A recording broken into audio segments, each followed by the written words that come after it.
What role does the Sabbath play in the biblical narrative about redemption and creation? Because I don't think most people, even Seventh-day Sabbatarian groups, whether you're a first-day Sabbatarian, Seventh-day Sabbatarian, non-Sabbatarian, I don't think a lot of people have a full-orbed understanding around how wide of a spectrum the Sabbath actually encompasses. So, can you expound upon that a little bit? Yeah. So, I mean, I think we can expand on this question a lot. I think this is one of the focal points of our discussion about any, enduring application of the fourth commandment. You got to understand the commandment in the first place and what it exists to do before we can really talk about how we would apply it faithfully today. So, I want to begin with the concept that holy days in the Bible are consistently given to mankind to function as a means by which we remember and recall, as a form of worship, God's greatest deeds in history, in time. This is a consistent feature of biblical holy days. And, obviously, well before we reach the New Testament, when you look at the Sabbath command in Exodus 20 and Deuteronomy 5, really Exodus 20, verse 8, it begins with the command to remember. This tells you that the Sabbath day is supposed to function as a witness and a sign of something that God has done in the past. And this is going to be true of all of the holy days that God institutes in one way or another.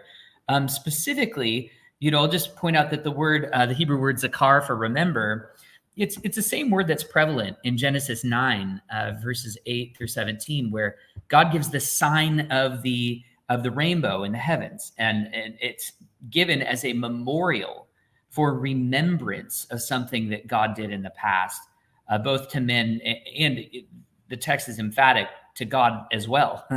It's there for us to remember that God remembers that he has once judged the world in this all-encompassing way. And it also anticipates that he will judge the world again, not by water, but by fire. But the point, though, just to begin, is part of worship is remembering God's great deeds. And that's one of the prime functions of the fourth commandment in all of its applications, whether it be to a weekly Sabbath or to the annual Sabbaths that God instituted in the Old Testament. Does that make enough sense, Miles? Yes, sir. Yes. So, well, going from there, building on that, I really want to, cinch down on this theme and really try to expound it for a little bit. Most will know that in the Old Testament, there were 3 mandatory annual holy days that one would have to appear at the Jerusalem temple, at the Passover, at Pentecost, and at Tabernacles. And I'm just going to drill down on the theme again, that these all have historical value. The Passover, of course, recalls the people of Israel's redemption from Egypt. And, it's expounded in Exodus 12 through 13, how that is to be kept. And it's also telling you about the fateful eve in which the destroying angel went throughout the land and, slayed all of the firstborn of the Egyptians, but not the Israelites. That day was to be kept as a remembrance of that historical redemptive event for Israel. Pentecost, it's lesser known to most that if you're carefully reading Exodus 19, it's clear that Pentecost, or 50 days after the Passover, coincides with the giving of the law on Mount Sinai. So there's that historical referent, behind that holy day. And then, of course, Tabernacles is explicitly described as a holy day that recalls Israel's wandering in the wilderness, where people would dwell for 8 days in booths near unto Jerusalem. And, of course, the theme persists all throughout the Old Testament. In Esther, after the people of Israel rescued from national genocide at the hands of Persia, the text is really clear that God put it on the hearts of the people to institute an annual holiday of Purim or Lots.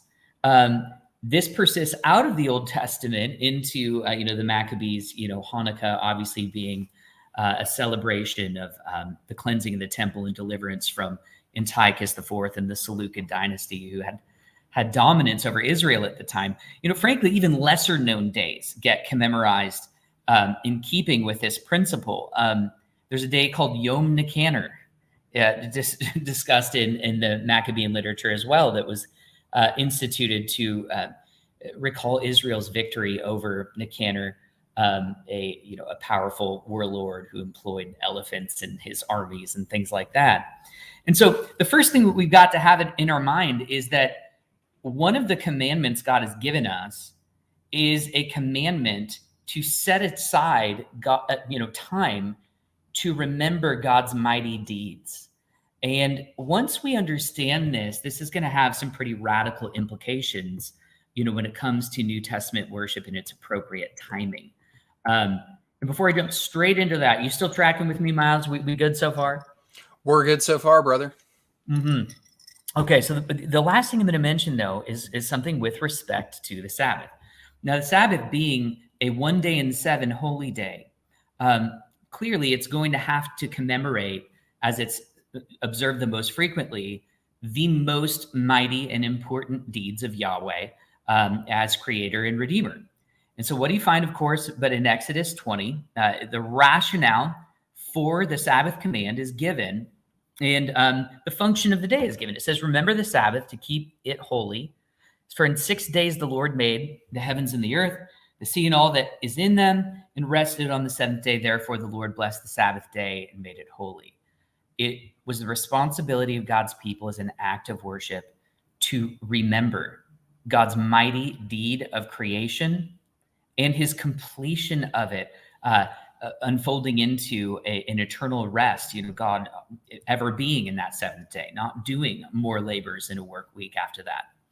But it's important that as redemptive history unfolds, so too does the focus of the Sabbath command. When this law is repeated in Deuteronomy 5, we're told in verse 12 that we are to observe the Sabbath day to keep it holy. But when the rationale is given, the rationale given is that you shall remember that you were a slave in the land of Egypt, and the Lord your God brought you out of there by a mighty hand and by an outstretched arm. Therefore, the Lord commanded you to observe the Sabbath day. Implicit in this alteration is a very deep theological insight. As mighty as the work of creation was bringing into being, giving life and relationship to personal creations who had no deserts because they didn't exist. But for God to have grace on a people in history and to call them his firstborn son and confer to them relationship and new life, when they didn't, not only had no deserts for it, but deserved the very opposite, is a more wonderful thing than creation itself. That's what this development in focus tells you.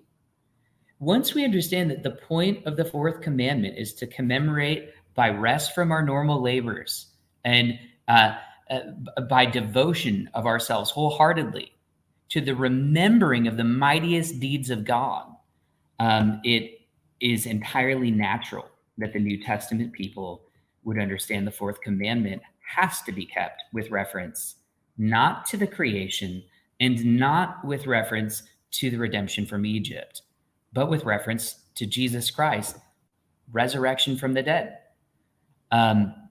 You consider this radical earth-shaking event and consider the commandment. First, the fourth commandment differs fundamentally from the other 9 in this respect. It exists to commemorate God's mightiest deeds in human history. But here's the thing. God's mightiest deeds in human history weren't finished in Exodus 20 or in Deuteronomy 5. That commandment, therefore, is inherently and of its nature open-ended as it anticipates God's mighty deeds to come. It's very different, therefore, than a command to not make images of God, which is static and appropriate for all time, or a command to not murder, which we would expect to be of the same general nature of application for all time.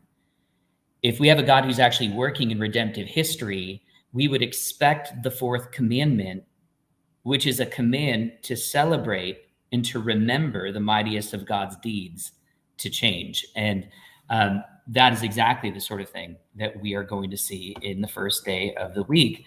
And I'll note this as well.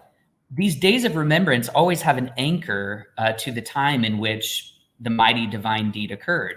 Even when the Sabbath commandment for the seventh day, its rationale is altered in Deuteronomy 5, it's still appropriately anchored to the seventh day. Why? Because it says to remember when your God with a mighty hand and outstretched arm redeemed you from Egypt. What day did that redemption begin? If not on the eve of the Passover, when God's people slayed the Passover lamb and then put the blood on their door frames, and where the Egyptian firstborns were killed, the Israelite ones were not. And of course, we know that that was the 14th day of Nisan, a seventh day, if not the actual seventh day of the week, a seventh day in a succession of 14. So when we see that Jesus Christ has victory over Satan, sin, and death itself, rises from the dead on the first day of the week, the most intuitive, most natural thing for any Hebrew who believed in Jesus Christ as Savior and Son of God to presume would be, this is now the focal point of our worship. This has to be. This is the first fruits of a new resurrection creation. This is God's ultimate deliverance, not from the boundaries of a mere hostile nation who has placed us in servitude.